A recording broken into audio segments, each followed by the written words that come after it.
Hello friends, welcome to my channel Solving Questions with Gauri Ma'am।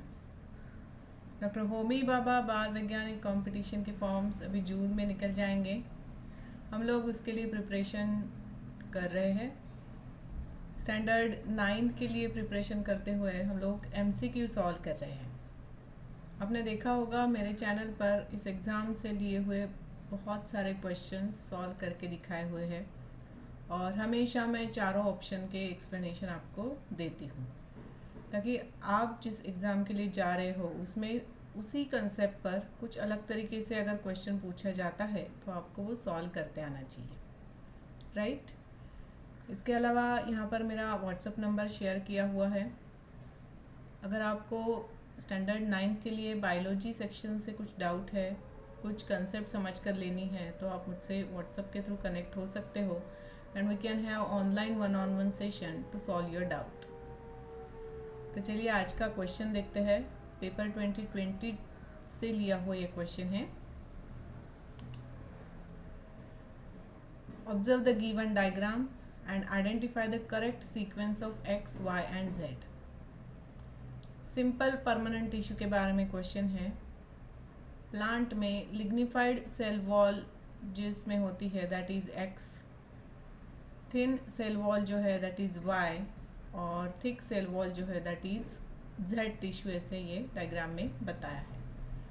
तो इसके हिसाब से उन्होंने पैरेन्काइमा, स्क्लेरेन्काइमा और कोलेन्काइमा इसमें से कौन से होंगे एक्स वाई जेड में, ये हमें बताना है। इस क्वेश्चन का रेफरेंस देखो, ये स्टैंडर्ड 9th के चैप्टर 17 में आपको इसकी इंफॉर्मेशन मिल जाएगी। बस वही से ये इमेज मैंने ली हुई है।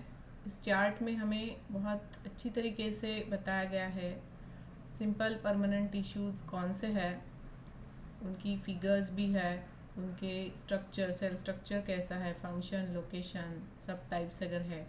सो देखो, पैरेन्काइमा, कोलेन्काइमा और sclerenchyma these are simple permanent tissues in plant.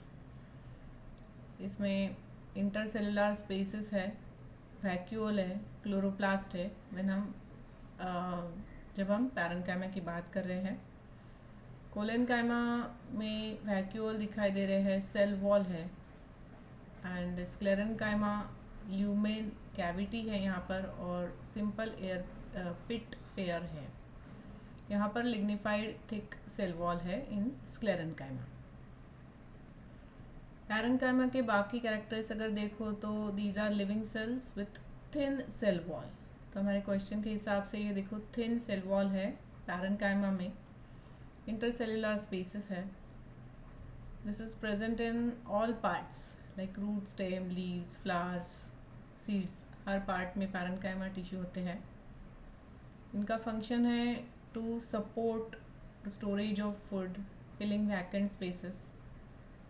और अगर इसमें अगर क्लोरोप्लास्ट है तो लीव्स में जो होंगे पैरेन्काइमा उनमें क्लोरोप्लास्ट होगा and then it is called as chlorenchyma. ठीक है, सो दीज परफॉर्म्स फोटोसिंथेसिस। और अगर इसमें एयर स्पेसेस है, एक्वाटिक प्लांट में एयर स्पेसेस लगती है ताकि वो फ्लोट कर सके, तो उन्हें हम एरेन्काइमा कहते हैं। फिर कोलेन्काइमा के कैरेक्टरिस्टिक देखो तो these are elongated living cells with thickened cell wall. इनके कॉर्नर्स पर सेलुलोज और पेक्टिन होता है जिस वजह से इनकी सेल वॉल थिकन्ड हो जाती है। At the base of leaf petiole, branches and stem, इसका लोकेशन है and this function is support and flexibility to various parts. फिर स्क्लेरेन्काइमा की बात करो तो यहाँ पर these are dead and fibrous cells with tapering ends, cell wall contains lignin. तो ये इसकी कैरेक्टरिस्टिक है, lignified cell wall. This is present in stem, veins of leaves, hard coats of seed, outer covering of coconut. ये सब चीज़ें याद रखना, ध्यान रखना। हो सकता है इस बार आपको पूछ ले which permanent tissues are present in the outer covering of coconut। ठीक है, तो आपको सॉल्व करते आना चाहिए। ये स्क्लेरेन्काइमा की कैरेक्टरिस्टिक है, उसकी लोकेशन है। This gives strength and rigidity 2 parts of the plants, right? तो देखो ये जानने के बाद ऑप्शन डी में हमें जो मिलता है दैट इज़ द सही करेक्ट आंसर। एक्स स्क्लेरेनकाइमा हो जाएंगे जो लिग्निफाइड सेल वॉल है उसमें, वाई जो है वो parenchyma with thin cell wall, और जेड जो है वो thick cell wall that is a collenchyma, right? Option D इस क्वेश्चन का सही आंसर बन जाएगा। इसके साथ आज का वीडियो यहाँ कंक्लूड कर रही हूँ। यहाँ पर मेरा मेल आईडी भी शेयर किया हुआ है। अगर आपको कुछ डाउट है, कुछ क्वेरी है, तो आप मुझसे एक तो व्हाट्सएप के थ्रू कनेक्ट हो सकते हो या थ्रू मेल, और कमेंट सेक्शन भी है। All the best for your preparation. Thanks for watching.